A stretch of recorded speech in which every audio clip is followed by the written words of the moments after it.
Lawrence County is home to lots of wonderful people and many thriving small towns and communities. Although our population size does not require an attorney to serve as probate judge, as a community that is green and growing, we deserve a judge that is dedicated, compassionate, and has spent years studying and practicing probate law. I am that candidate, and I want to serve you. Imagine a life-changing injury. Imagine the fear and unknown. The Houston Clinic Sports Medicine Team, the only physicians in the area with advanced certification in orthopedic sports medicine, treats sports injuries with innovative techniques. The Houston Clinic has helped nearly 1 million athletes live without pain. Imagine getting back in the game. Imagine the best game of your life. The Houston Clinic Sports Medicine Team.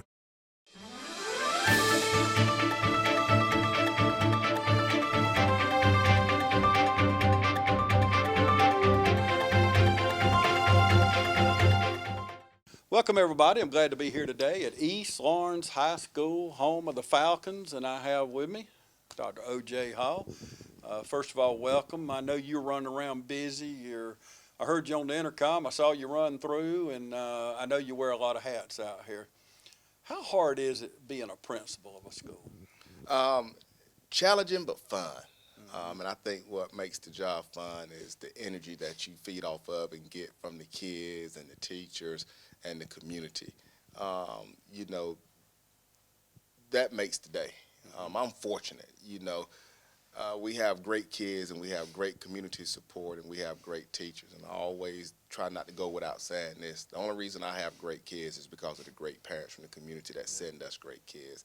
And so there are some challenges that you meet in leadership in general. I think anytime you're leading an organization, whether it's a school or whatever the organization may be, but all in all, it's fun.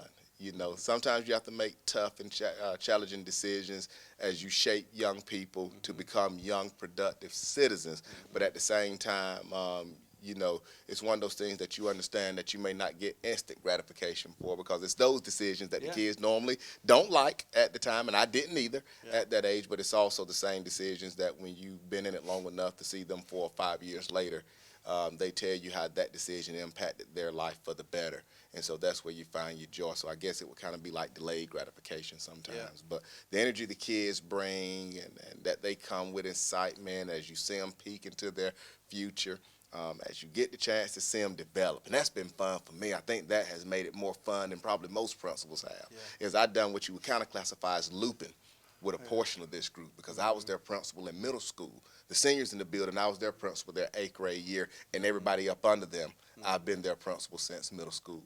And so to watch them grow from 12 and 13 years old to 18 and 19-year-old young adults is quite fun. Yeah, it's got to be fun. And I remember right after you got the job, we were doing bus tours. You remember Dr. Alligood was doing bus tours for people in the community, could go around to different schools. Yes, I remember that. And I remember you being on the bus as we traveled toward East Lawrence, and you were sharing your vision and things going on. And I could already tell your excitement and your passion for education. Where did you get that from?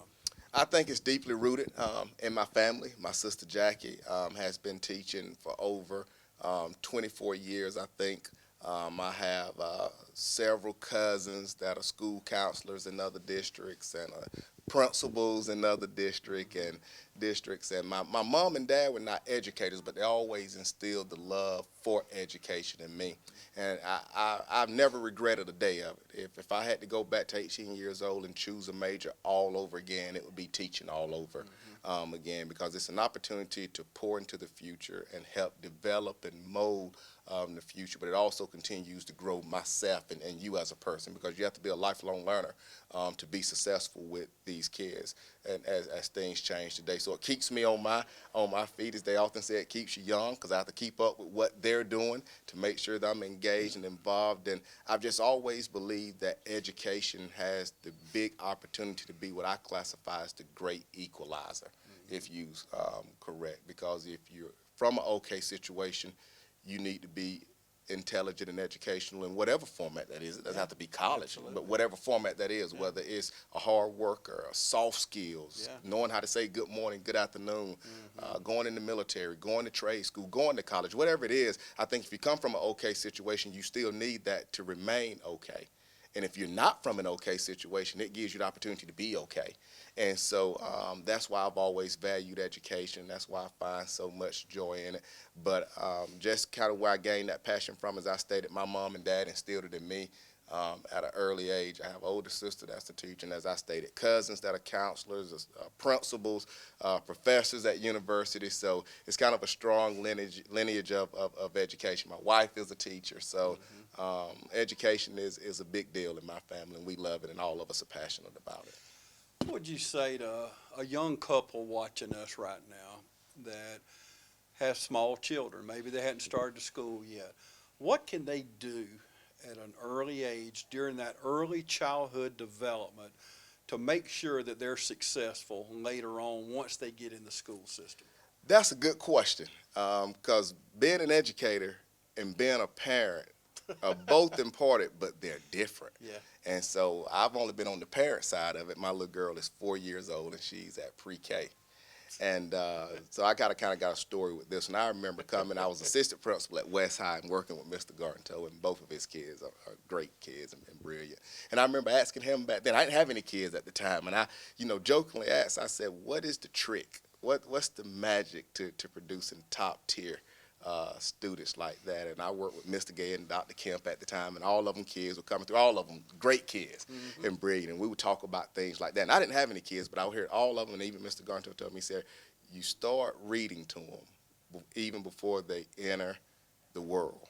And so from the time my wife was pregnant with our oldest daughter, who's now 4, and we did the same thing with our baby girl that's getting ready to be a year next month in April.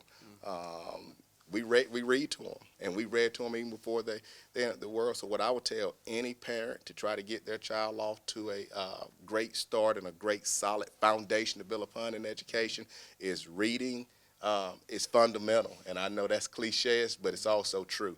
The ability to read and understand what you're reading can make a world of difference in the life of a student. Because it eliminates them being frustrated because of what they can't read and understand. And I just think the earlier you start, the earlier you expose them to it, the better off they'll be. That's the advice that was given to me by people that I saw being very successful in the parenting realm, as well as they were educators as well. And so I tried it, and my daughter is 4, and she does pretty good. Well, you know the facts, and in Georgia, the way we figure out how many prison beds we need are on third grade reading. That's level. right. So that ties right into that, and I know that's harsh when you hear that and you say, man, are they crazy? No, it's not a figure we come up with or nothing, but it's just a fact of life. And reading is fun, and we're fibbing this in the media center right here as I look around, and there's books everywhere.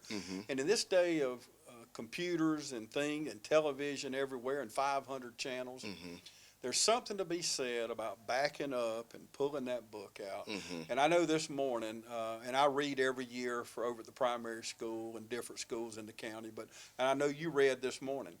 Right. And when you see their little faces, when you're reading Green Eggs and Ham or whatever book we pick out, there's something to be said about reading to children. Absolutely. And so, I guess if I had to give a second step that I would tell a parent beyond reading to their child even before they're born, is just simply to realize that education is a partnership. It's not the parent or the school, it's the school and the parent. And so it's both parties working together. I always tell people jokingly, but I'm serious. My daughter has a phenomenal teacher. Shout out to Miss Amy Woodard and Miss June Young at East Lawrence Primary. She loves school, and she loves to read, and I know that's a testament to the teachers that work with her every day. But I always jokingly tell people I'm her #1 educator, and I'm also Miss Amy Woodard's and Miss June Young's #1 supporter. And I think that's what it takes that's what it takes for a child to be successful. And have a solid foundation in education. They have to know that all parties are working together for them to be successful, and then it just kind of gives everybody that ownership of this is what we got to do to ensure that this kid or kids are successful. Yeah, and the more locked in a parent is, I've said this over and over today, going school to school, but we've got great schools in this county. Absolutely. Trinity, Dublin, East, West, wherever you send your kids to school, if you're locked in and if you're a part of their education, they're going to be successful. Don't mean they're going to have the highest SAT score or whatever, but they will exceed expectations and what is expected. Absolutely, and I completely second that notion that I can't, from our district to our neighboring district in Dublin City and Trinity schools, Johnson County, you name it, Montgomery, Truetland, I completely agree that we have great leaders, we have great educators, and we're fortunate in the Middle Georgia area to have great schools. And if our kids and the parents and all of our educators, when we all work together, I'm never amazed at what can happen because I know what can take place when all those stars align together. Okay, we're going to take a commercial break, and I want to come back and continue my conversation with Dr. Hall here at East Lawrence High School. Stay with us. We'll be back right after this. There's a new place for senior care, a place with 24-hour valet service and a boutique salon, a place with all-day arts and crafts. It even has a day spa, a place that's so much like home because, well, it is home. Home Instead Senior Care, when you need personalized care in the comfort of home.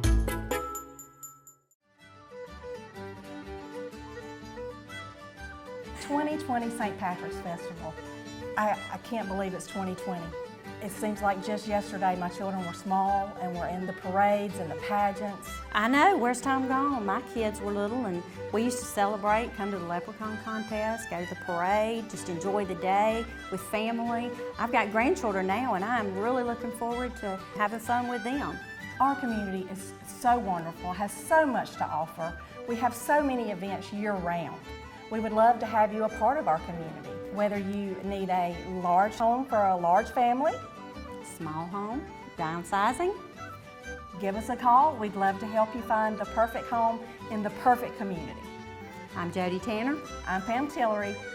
And we are the TNT Group.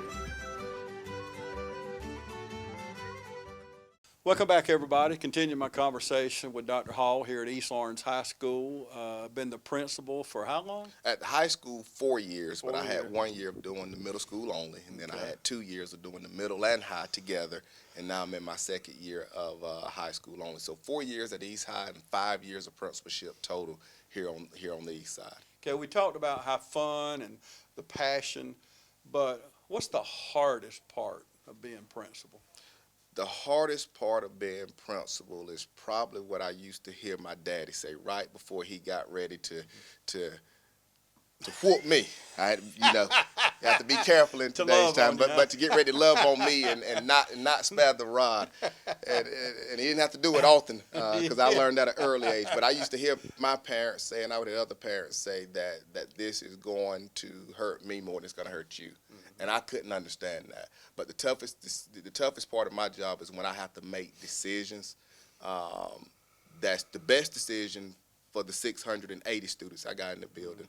But I really do strongly dislike it for that one that I may have to make a decision for because things are just not going well, or if it's not conducive to the positive learning environment of the other 670 or 80 students that I'm responsible for. And, watching them not take advantage of the opportunities that's afforded to them. I can honestly say that's the hardest part of my job. Having a bad, quote-unquote, day inside of the school or building, because kids will be kids, that doesn't weigh on me as heavy as the kid and parent that I have to look at and kind of say, okay, we're going to have to make a tough decision, and it's not going to be a popular decision, but this is what the handbook says, or this is what the policy says, or this is the situation that we're being dealt. Graduation is in 2 weeks, and this is where we're at. So, we're going to have to make different arrangements. That's always tough for me. I think those are, I don't think those are the situations that I take home and wear with me,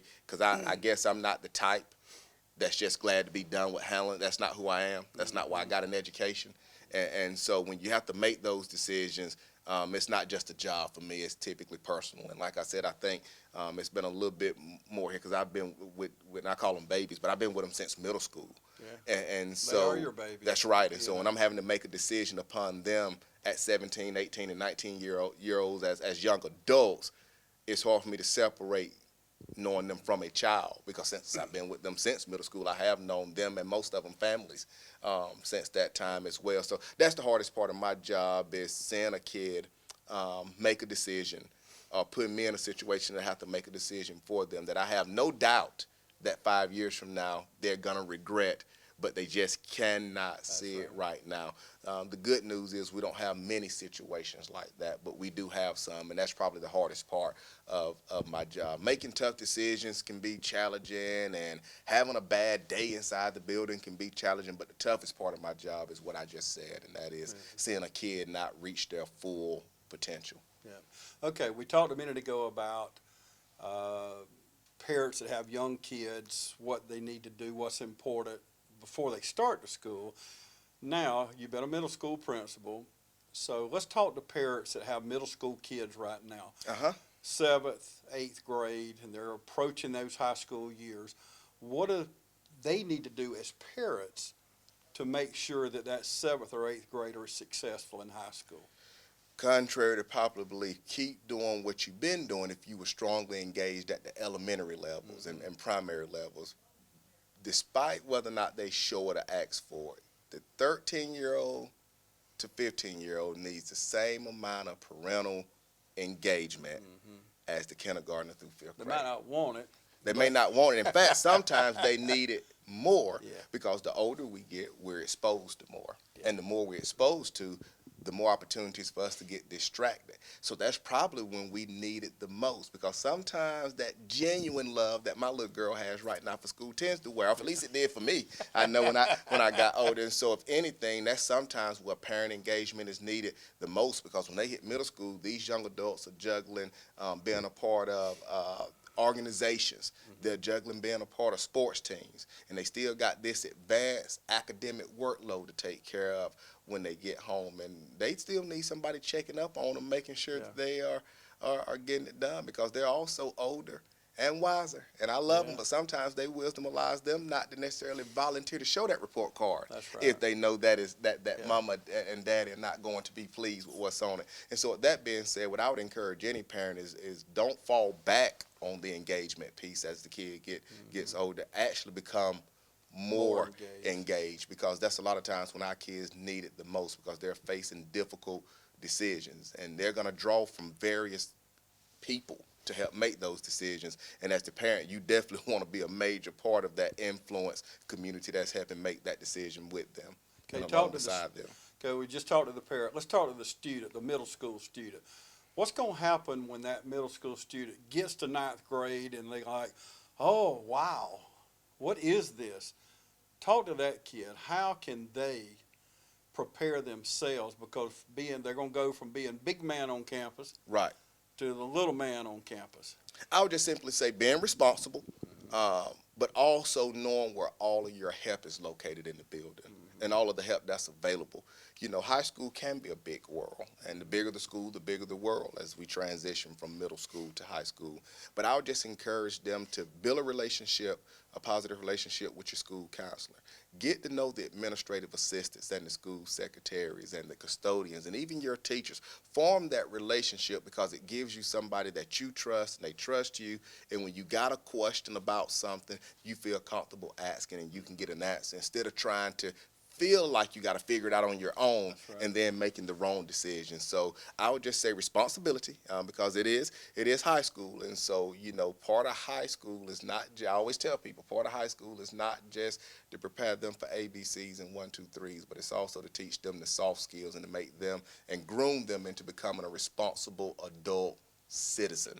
And so responsibility and taking the opportunity to build strong relationships with the adults in the building. And so I guess it would be malpractice if I didn't say how to do that. So one of the ways you do that as a high school is get plugged in, whether it's sports, whether it's FBLA, FCCLA, Skills USA, Beta Club, whatever it may be. I encourage any student to get plugged in to an organization at a high school. I think the research will show you that when kids are plugged in and they have a relationship with at least one adult in the building, I think their rate and their chance of graduating raises to about 95 to 98%. You can't beat them odds. Wow. And that's with a margin of error. So almost perfect.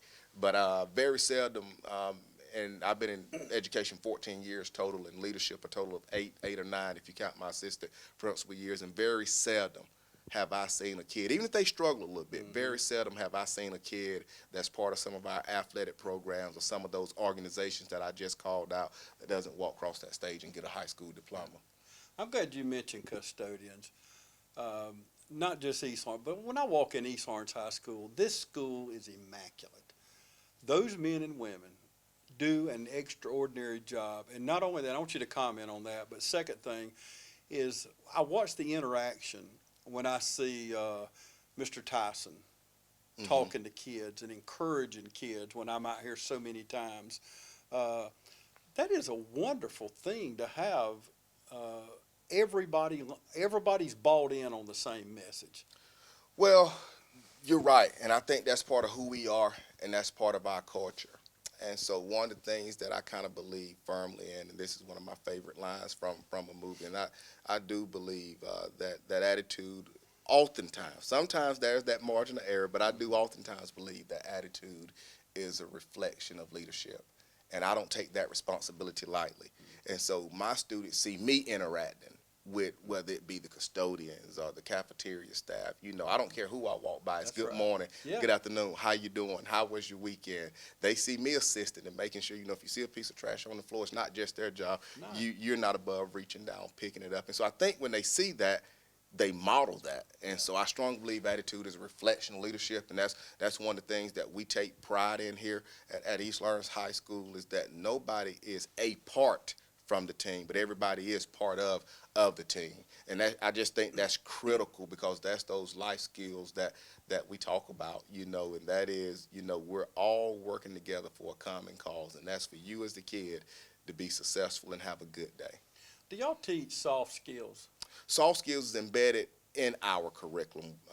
We don't have per se a separate class that focuses only on that, but we have several programs throughout the building that ensure that we focus on that. One of them being our work-based learning program that's led by Dr. Mason, who has done a phenomenal job getting our students out there in front of kids, getting mock interviews set up, having job fairs, talking about how to dress, talking about the importance of coming on time. What does a good resume look like? My students work on resumes in various classes. I go into the classes because the teachers invite me in there and look over their resumes with them. Every teacher is outside of their door in between each class, welcoming students. Good morning. Good afternoon, you know, teaching them to speak, shake hands, look a person in the eye when you speak to them. We have consequences in place for kids that are constantly late, even if that means coming in with a parent so we can sit down and talk about it. So there are several things in place throughout the school day that's embedded in the school day that contribute to kids being able to pick up soft skills. What has dual enrollment meant to the education process? Dual enrollment has definitely been a game changer. It kind of makes your high schools and all of us high school principals around the state, you know, joke about this, but it's almost like a mall, a revolving door.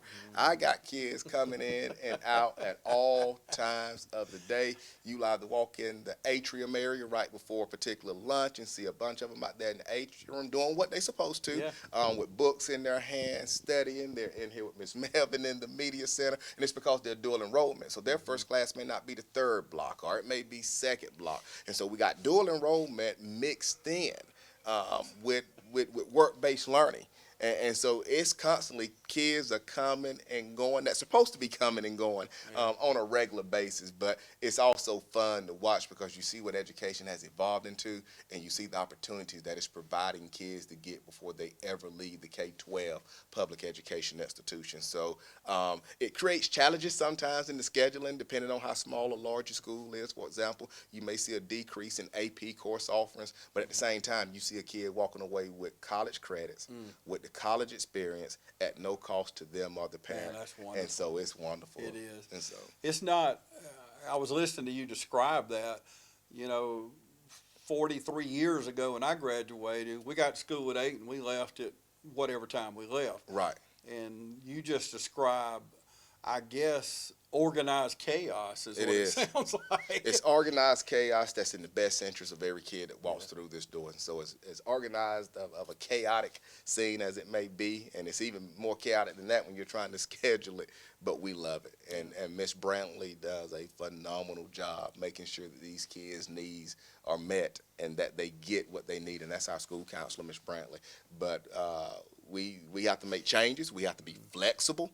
We have to be open. I have to keep it not in the back of my mind, but at the front of my mind when I'm scheduling, from making sure that, you got the drum major who you want in band, but they also may be dual enrollment and gifted and honors, and you're just trying to make all of it work. But every bit of it is worth it for that kid. So. Amen. Well, we're going to take another break and come back and wrap things up with we've talked about some good things, but we're going to end on some really great news. You stay with us. We'll be back right after this. From humble beginnings with a desire to serve the Dudley community, Bank of Dudley has grown to 5 locations, serving Lawrence, Twiggs, and surrounding counties. Serving our community since 1905, the Bank of Dudley is looking forward to its 2nd century of community banking.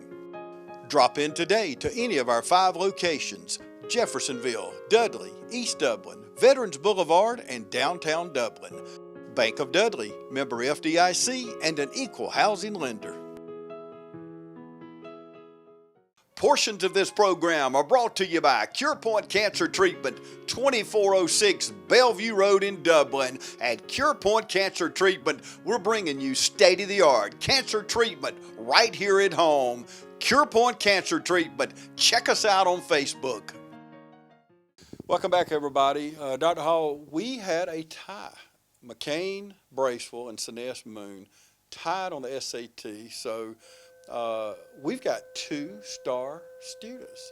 Absolutely. And the irony of both of them tying for star students is they're both teammates on the soccer team. Yeah.